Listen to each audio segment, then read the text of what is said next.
Shadow Health Secretary Jonathan Ashworth failed to outline exactly what Labour's policy on social distancing would have been as England drops most of its coronavirus restrictions on July 19, Freedom Day.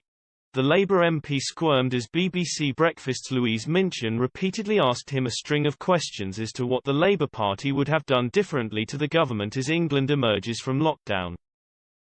In recent days, Mr. Ashworth has repeatedly attacked the government over its July 19 terminus date for dropping coronavirus restrictions in England, but has struggled to outline precisely how Labour would have implemented restrictions differently.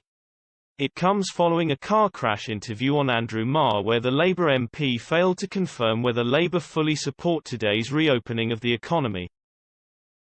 Mr. Ashworth was asked whether Labour would change the current dropping of social distancing and scrapping of a host of other restrictions. He replied, "We think today is reckless and we don't support the way in which the government has approached today. We would have had a different approach. We would have been more cautious, we would have unlocked in stages. So we could keep mask wearing. We think that's a really important intervention." But Ms. Minchin frustratedly interjected, saying, "Could I just ask you specifically? I asked you specifically about social distancing. Would you have kept, for example, the rules around social distancing?" Mr. Ashworth continued to reel off Labour's proposed policy around ventilation and mask wearing but did not directly answer the question on social distancing, claiming that he would keep distancing under constant review.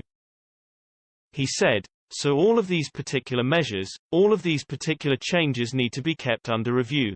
The comments follow a chaotic day for the government on Sunday, which saw N.10 Downing Street pull a drastic U-turn on the possibility of Prime Minister Boris Johnson and Chancellor Rishi Sunak self-isolating. The pair were pinged by the NHS Test and Trace app after they had come into close contact with Health Secretary Sajid Javid, who tested positive for coronavirus on Saturday. But it was confirmed by Downing Street on Sunday morning that the pair would take part in a pilot program where daily tests replace self-isolation, therefore meaning they would not have to self-isolate. In a statement, N.10 said both politicians would be able to continue to work from Downing Street due to their role in the pilot.